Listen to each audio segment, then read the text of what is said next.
but now I'm scared. Could 6 conversations with a stranger be the variable that shakes up the entire simulation? Like, hi. If you're new here, my name is Mick. If you're not, hey, welcome back. I'm coming to you from the future. Currently, I'm coming to you from the future because when I sat down to start editing this entire vlog, I did realize I was missing the footage of me introing it. So when we jump from this clip to the next one, my hair is gonna grow like 6 or 7 inches, and that might be jarring for you. So I just wanted to let you know that over the course of this video, I did get a haircut. I did get a haircut, and I'm missing some hair. Just a heads up. So yeah, as I'm sure you already know from the title and thumbnail of this video, we are reading romance books for a week-ish.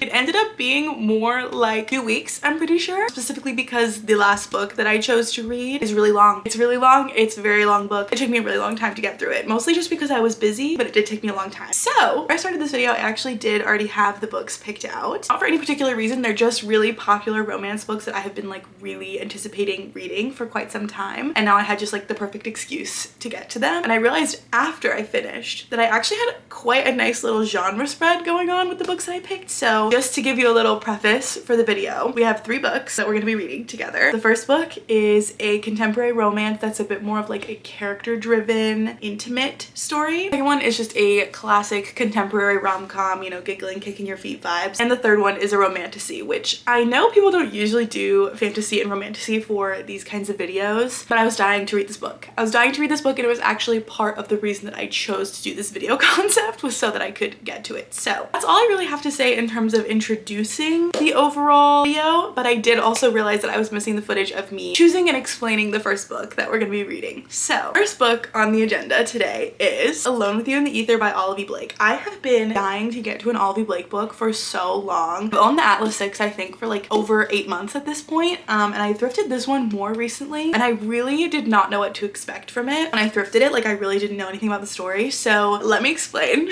what the premise is. Basically, we follow our 2 characters, Aldo and Reagan, and they both live in Chicago. They're both like very like quirky, very unique individuals, and they sort of meet by happenstance. And then the way that it's described on the book sleeve is, for Reagan and Aldo, life has been a matter of resigning themselves to the blueprints of inevitability until the 2 meet. Could 6 conversations with a stranger be the variable that shakes up the entire simulation? So basically, the general premise is these 2 strangers, they meet, they're intrigued by each other, and they agree to have just 6 conversations to see if they can really learn what the other person is about. Very interesting concept, definitely very like character driven, which is like not something that I usually reach for, not something that I've really read that much. So very interesting premise for me to have chosen. But for some reason, I was like really excited to get to it, specifically because I've heard nothing but good things about Olivia Blake's writing. And then as I got into it, as you'll see, I sort of found out that it's also a lot of people's favorite book. So, and yeah, it's so weird like explaining this in retrospect. Like you guys know I'm in the future right now. It's so weird. Anyways, we started with this one. Let's go ahead and jump to Think of the Past and figure out how she's feeling about it. Okay.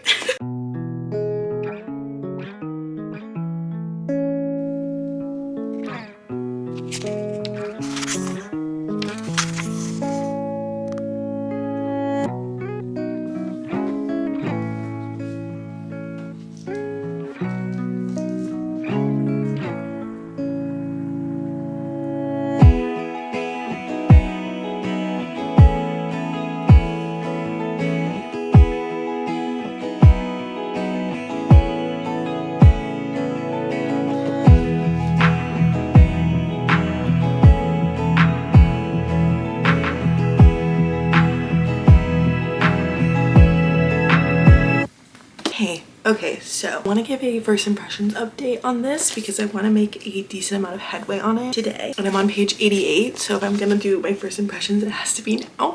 I'm actually really enjoying it right now, which I was not expecting. I don't know why. Like I read the first 2 pages and I was like, I don't know if this is for me. I kept going and suddenly I was in it. So far, the best way I can think to describe this is like, it's reading kind of like adult John Green. Like, it even says it in the description, but I didn't like really think. It's like 2 broken people that the world doesn't understand. Like, no one understands them. But then they meet and they kind of like, not that they understand each other, but they want to understand each other, which is like such a rare thing for the both of them. They're both like quirky, they're both broken. It's just, it's giving adult John Green. And I can see how oftentimes the word pretentious is thrown around with Olive Blake's writing, because it's definitely like, there's definitely parts that are like harder to not digest, but like she definitely uses big words. There's some topics in here that are definitely like, it's just, it's giving pretentious in that it feels like adult John Green. You know what I mean? I don't know how to explain about it in that. I'm actually really loving it so far. It's really cool actually, the way it's split up. The structure of it and certain elements of it are really cool. So it's split up into like a hypothesis, which is like the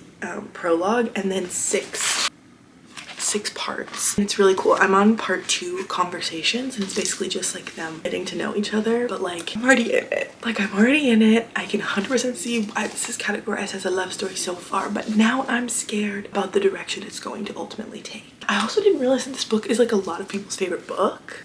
So now I'm scared. Now I'm scared because I'm really enjoying myself. And a lot of the reviews on Goodreads, like from what I can see, were like sobbed, ripped my heart out, blah, blah, blah. So I'm like, is that what's coming for me? I'm a little scared. I'm gonna read some more today, and I will get back to you when I know more. Okay.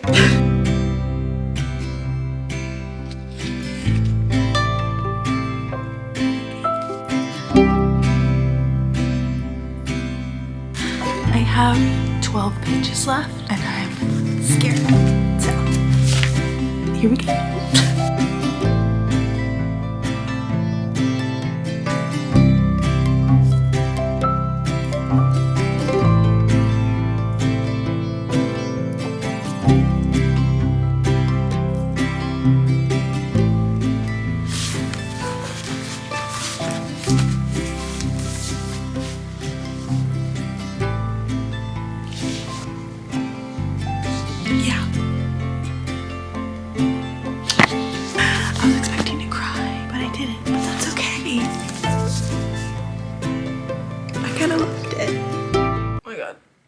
I turned on the camera to start talking and I'm having some kind of crazy, like there's something in my eyes. Okay, sorry if my eyes look crazy or I look crazy. Like I can't get them to stop watering. Wait, do I look crazy? I have to film this update right now because I have to go to work. Okay, I think they're chilling out. I think it's okay. I finished Alone with You in the Ether last night. This is not what I was expecting it to be, okay? And I loved it. First of all, the writing itself is so unique. Like the structure of the book, the way, I think I talked about this when I first talked about this book, but it's split up into 7 parts and they're so impressive. Like every single part is so intentional. The overall length of this book was literally the perfect length. Like everything was so intentional. It like went so quick. It just overall was just amazing. I ended up giving it 5 stars. Like the ending kind of shocked me because I think because I had seen some people's reviews on Goodreads, I like, fully thought that it was gonna be like I was gonna be sobbing. And I wasn't, but honestly I liked it so much more that I didn't. Like, I don't know, like this is very much the kind of story that really sets itself up to seem like an overall tragedy. But really at the core of it, it's just about 2 people. And I feel like Olive Blake did her best to like paint as real a picture of them as she could. Like, yes, they are broken people. They're kind of caricatures in that way. Like that's kind of like, I think I said this in my first update, it kind of reads a bit like adult John Green. And I feel like John Green's characters are usually like caricatures of broken people, if that makes sense. But with this, since it felt more adult and it felt more real, it felt like they were deeper than that. And so I think that's why the story was able to go the way that it did in a believable way. It just was very real, I think. Also, the amount of quotes in here, like I'm gonna go back through and annotate. Even when I was going through reviews on Goodreads when I finished it, like trying to figure out exactly where I wanted to land on my rating, I was getting overwhelmed like seeing a lot of the quotes like laid out like outside of the context of the book and being like, just feeling like, wow, this is actually objectively so good. Like the thing is, like when I finished the book, I definitely had the 5-star feeling. Like I was like, this was amazing. I've never read anything like this. Like the writing itself was so impressive. The story was really powerful. Like I was loving it. It's just like, I think a little bit towards the end, I kind of felt it losing me a little bit. I don't know if it's just because like the way like her writing style around the conflict that happened at the end was maybe what was throwing me off a little bit. Her writing style changes pretty significantly throughout the book, like in a really interesting and cool and creative way that made me excited to keep seeing like how it would change from part to part. I think the style that she chose to write in for like the very tail end felt a little bit removed from like what I wanted it to be. I think it was just like, I don't know, I would have done it differently, but I also understand why she did it the way she did, and it still worked. Like, I still loved the ending. I was still really moved by it for what it is, like for exactly what it is and what she wanted it to be. I think it's near perfect, and I certainly loved it a lot. So book number 1 of this video is 5 stars, which is so exciting. I can finally say, after having my channel for however long and having books by her for however long, that February was the month of Olivia Blake. This is one of those things that I can't believe I had this story just like sitting on my shelf and I wasn't inclined to pick it up, and I also had like no idea of the context of it at all. And now that I do, I'm like, yeah. Okay, so the next book that we're gonna do for this video is actually one that is on my TBR for February as well. Actually, all 3 of the books that I'm reading in this video are on my February TBR, which is great for me personally. Love Theoretically by Ali Hazelwood. I have never read an Ali Hazelwood book before, and I'm very excited. This is actually my book club's pick for this month, and we're meeting on Monday, which is like a week from today, on it. So very excited. I feel like I'm gonna blow through this. If you haven't ever heard of Love Theoretically, basically this is one of Ali Hazelwood's STEM romances. I think there's 3 at this point. Basically just romances that follow women with careers in STEM, which is super fun. This one is about a theoretical physicist who is competing with this guy named Jack Smith for a specific position at MIT, I think. And then also another fun element to this book is she supplements her income by posing as a fake girlfriend for anyone that's willing to pay her to do so. There's a bit of fake dating, there's a bit of rivals to lovers, there's a bit of a tension, I think, between, I think the relationship, I don't know if she actually fake dates him, like the love interest, but I think she's fake dating, yes, his younger sibling. Jack Smith is the annoyingly attractive and arrogant older brother of her favorite client. Sounds like a blast, and I'm so excited. I'm really in the mood for something that's just easy to fly through, because that's what Alone with You in the Ether was, and our 3rd book is not that. It's definitely a chunkier one, so excited about this. I will keep you updated, and I'm definitely going to try and crank out a bunch of this today, so talk to you later.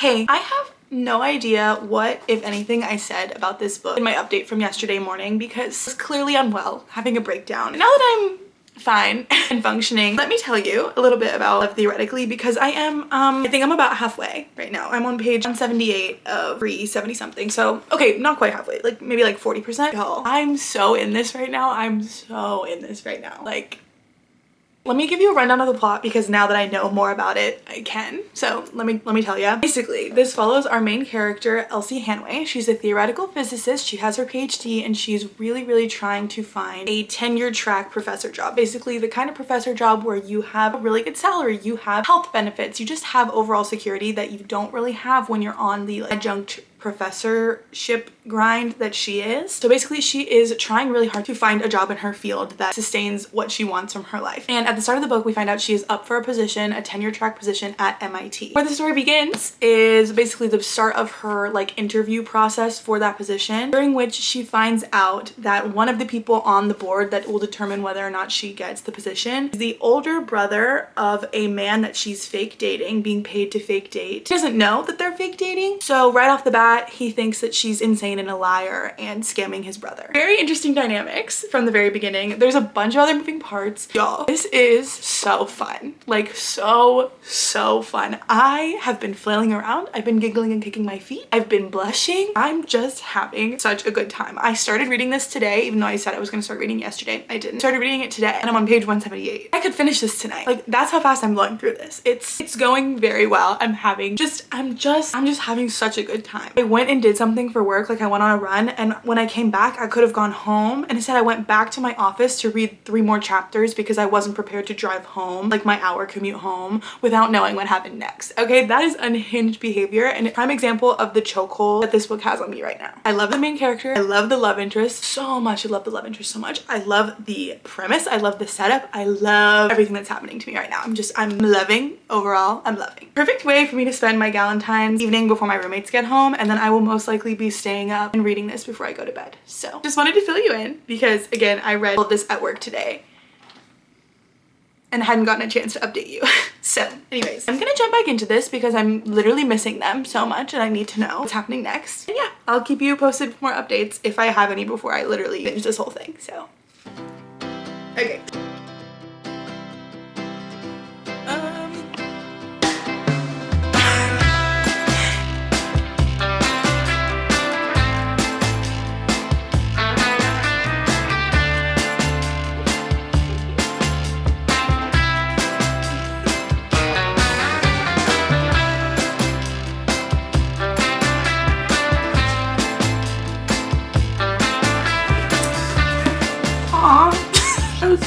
cute.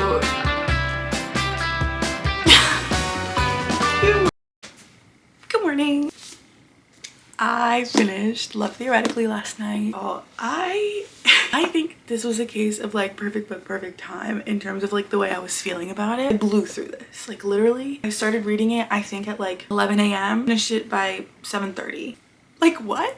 I had so much fun. It was so fun. I can't decide. Like I've been trying to settle on a rating. I think I'm somewhere between 4 and 4.5 stars. I think first and foremost, this is really fun, really sweet. I think it has like representation of like a different kind of female protagonist. The FMC is, I don't think this counts as a spoiler, but she's kind of like questioning maybe like relationships just aren't for her, or sex just isn't for her, or like whatever it is, because she's never really had like that connection with someone. She sort of is inexperienced in terms of like real genuine relationships and intimate relationships as well. And so I think that the way that the love interest approaches all of that stuff is very sweet for the most part. I will say I like when I finished it, like at first when I was in the back half of this book, I was like, is this gonna be 5 stars? Like it really felt like it could be, just because of how much fun I was having and how quickly I was reading it. But honestly, like the more that I thought about it, and even just like towards like the very end of the book, a few things that the MMC did kind of like not icked me out necessarily, but kind of like I think that he's great. Love him. No offense to this fictional character, but I think me personally, I definitely would have felt some type of way about a few things that happen. And she does in the book. She definitely does, but I just don't know. I don't know. I don't even really know how to put it into words, but I will say I love the way that he pursues her. I love the man falls first trope. Like I love when like he is fully in it, like obsessed with her. She has to like figure out that that's what's going on, and then it takes her a while longer to get there, and he's patient about that. Like I eat that up every time. Again, I think like the way that Ali Hazelwood allows him to approach the situation in some ways is really great, and I loved the FMC. I think obviously she had some things where it was like, wait, girl, what? I love like the theoretical physics of it all. Like the STEM premise is so fun. Job premise is so fun. In my brain, this is not the perfect contemporary romance book, but so many elements of it were like so good. And yeah, I can't decide between a 4 and a 4.5. I've settled on a reading by the time I talk about this in my end of month wrap up, hopefully. Yeah, I'm really glad I read it. I've never read an Ali Hazelwood book before, and it was so much fun. So I can't wait to talk about it in book club. Okay, so that's it for Love Theoretically. Next up, now, okay, I know that this isn't technically a romance book, but I want to read it, and it's on my February TBR. I know it has strong themes of romance in it, okay? So I'm counting it. This behemoth of a book, it's what, 600 something pages. This is up next.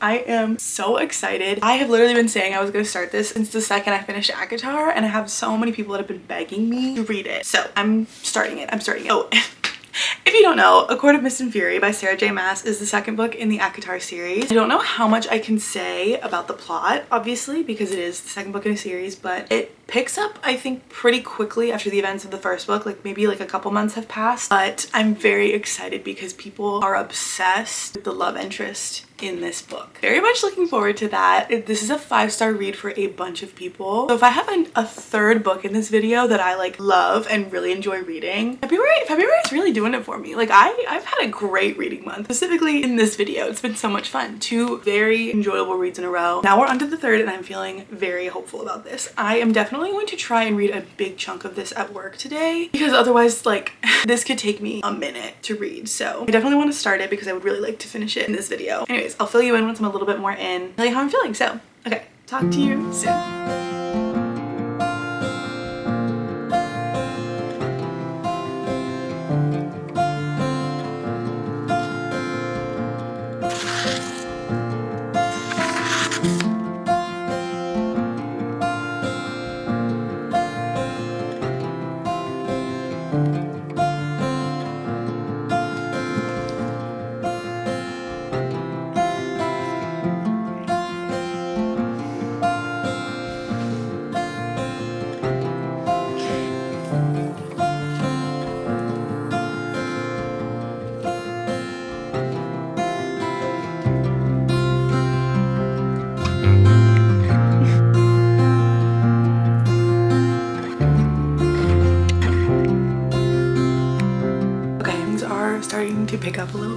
taken me, I don't even know the last time I talked to the camera, but it's taken me a long time. I want to say it's been 4 days, maybe 3 or 4 days to make progress in here. And I think it's just because I've been really busy, and obviously beginning of a book, you're getting back into the world, getting back into the story. It's a bit slow sometimes, but I just got to part 2, as you saw.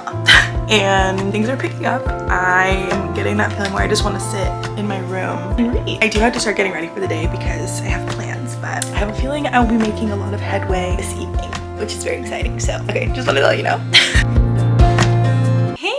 I want to do a really quick update because I realized I haven't done like a update. Not that this is gonna be extensive or anything, but I haven't done an update since the weekend. Anyways, it's Thursday. The way that this video was supposed to be for a week, and now it's been, I don't even know how long. That's really cute. I have made significant progress since the last time I talked to you. I'm on page 378. I'm more than halfway, like a little over 40% of the book left, but I am in it in a way that I wasn't before. I'm loving it. Like, I'm blowing through it. I think I read like 170 pages last night, maybe. I could be wrong. But I read a decent amount yesterday and things are really picking up. I'm really in the romance. I'm just having such a great time. And I wanted to pick up the camera and say that something that is happening between Feyre and the love interest in this book, like a way that they are communicating, is a new, like, I guess it's a trope.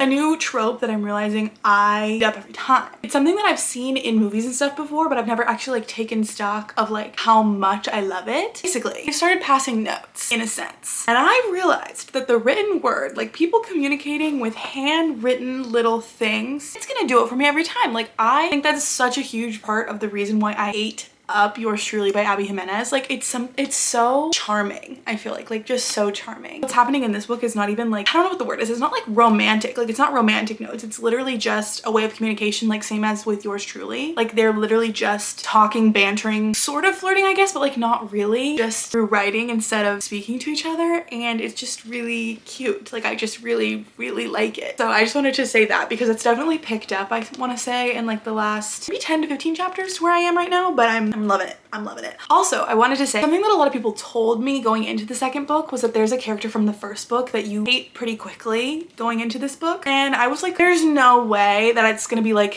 if they're telling the truth and it happens as quickly as they say, there's no way it's gonna feel believable to me. It did.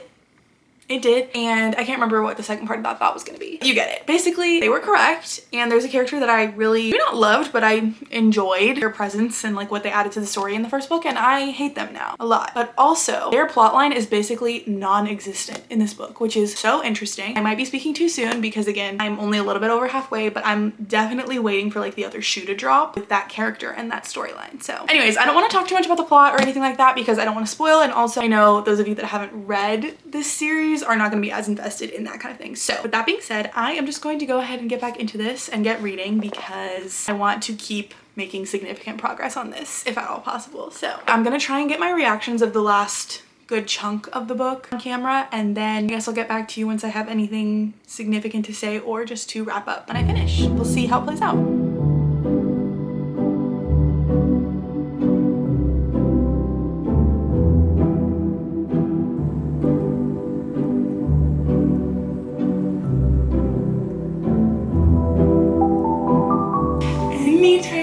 Anytime someone starts making promises, making plans for the future, I start holding my breath. I'm scared.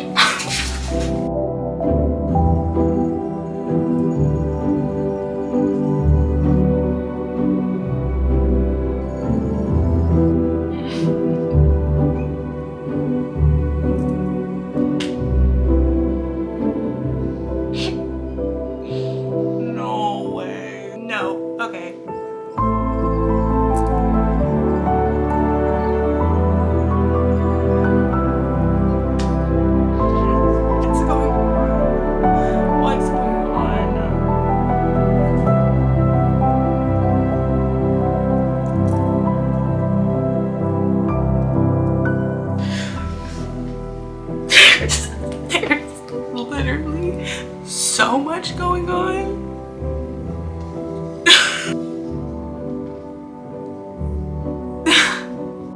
Hi. She's done. I can't remember. I don't think I got footage of me finishing like the very tail end of the book, but I definitely got a lot of me reading the back half of this, which is good because I There's a lot going on at the very end of this book, which is it's so funny because I like have always heard people say that about Sarah J Maas books, that she like really packs it in, and in this one I really think it's the last like, maybe like 50 pages where there's so much going on. It was so much fun. The thing is, like, when I was reading this, it's not like I was reading it to prepare for the plot twist, so I wasn't like trying to like piece together things before they happen. So like as they happened, I was like caught like like y'all saw how forcefully I sat my mouth 2 times, actually 2 times. She got me twice. I was shocked by like everything that was happening. It was just so much fun. Like I finished it and immediately I was like, I have to give this 5 stars. Like I had an expectation of it being 5 stars when I started it, which usually does me a disservice more than anything else, because almost everyone I know that has read this book has given it 5 stars. Like this is what so many people say is like their favorite in the series, like they're obsessed with it. It's what made them fall in love with Sarah J Maas as an author. So like I had high expectations like unavoidably going into this, and usually that knocks it down for me because then I have like all these high expectations, and when they're not met, I'm really disappointed. It was met. Like I could be nitpicky if I really wanted to and find things that I have qualms with, but I feel like that's any piece of literature that you read. Like there's gonna be things that like maybe you wouldn't have done if you were the author, or like whatever it is. As a whole, very impressed, loved it. I literally finished it and immediately ordered A Court of Things in Ruin. Is that the 3rd book? I will most likely be starting it very soon. So just had a blast. I will say, I don't know how to say this without it being a spoiler. It's not a spoiler, and the way I'm gonna say it is not a spoiler, but if you don't want to know anything about this series, skip to this time code. Okay. Ready? I hate the word mate. I hate the word mate. Don't love the premise of a mate. Don't love like the existence of like instinctual romance. That's not my thing per se, and I'll leave it at that. Not my thing per se. That being said, I ate up the male main character in this, like the male love interest, ate him up, ate the romance up. Just overall was having such a good time, like such a good time. Some things happened in the very tail end that are really setting up interesting plot lines in the next book, hence why I ordered it. And yeah, just overall loved it. So glad I chose to include this as the 3rd romance book, because even though it is romantasy, actually it is romantasy, point blank period. So the romance part is a very huge element of this book. Like I would say probably like the steering force in this book, in this series, is love. Like obviously there's other things going on, but there's definitely romance, and it definitely worked for me. So 5 stars, just overall really great time. With that being said, that is it for my reading romance for a week. Literally, I started this challenge, I think, I can't even remember. I started it before Valentine's Day because that was like that was the reason I wanted to do this. So kind of funny that I did that. But 3 bangers in a row. 3 bangers in a row. I had such a great time with all 3 of these. Just such a good time. To recap, now that we're at the end of this challenge that's taken me so long, I kind of have forgotten what I even did for it. Alone with You in the Ether, I'll be Blake, 5 stars. 5 stars, new favorite. Can't wait to revisit it. Just an overall great time, and kind of more like what I'm kind of seeking out from books. Like I just want to be affected profoundly sometimes. Like I love the silly and cute and fun time, but every once in a while I want to be like impacted, you know, and that's what this was. I found that with this, so would highly recommend. That was book number 1. Book number 2 was Love Theoretically by Ali Hazelwood. Also really enjoyed this one. When I ended up settling on 4 stars for this, I had a really great time while I was reading it, binged it all in one day. It was my book club book, so we got to have like a discussion about it, and we all kind of were in the same boat where there were certain things that we would have changed, but overall it was just a really fun, giggling, kicking my feet kind of time, which is exactly what it wanted to be, and I love that for it. So very cute, very excited to, like, this has made me want to pick up Love Hypothesis, like the first book in this interconnected standalone, and also we picked Bride by Ali Hazelwood to be our book club book for next month, her first paranormal romance, so I'm very intrigued to see how I feel about that. Had a great time with this one, would recommend, it's cute. And then A Court of Mist and Fury, 2nd book in the ACOTAR series. Overall, really fun time. It took me a while to read because it is a brick of a book. I was like chipping away at it whenever I could, but I didn't really get to like sit down and binge it until 2 nights ago when I read like, I think close to 300 pages all at once, and it just made the experience like so fun. Like it was just a fun time. I am loving this world. I'm loving the characters. I'm loving like the elements of found family in this. Like I have very high hopes for the next book, and I'm really excited to catch up and finish the series so I can be part of the hype when the next ACOTAR book comes out. So overall, this is like really pulling me into the romantasy fold, and I love her for it. So okay, so that's it for today's video. Thank you guys so much for sticking around. I hope that there was quality content that I got over the course of however long I was working on this for, and if there's anything you take away from it, let it be that these are very worth it. So that's it for today's video. Thank you guys so much for watching, and I will see you in the next one. Bye!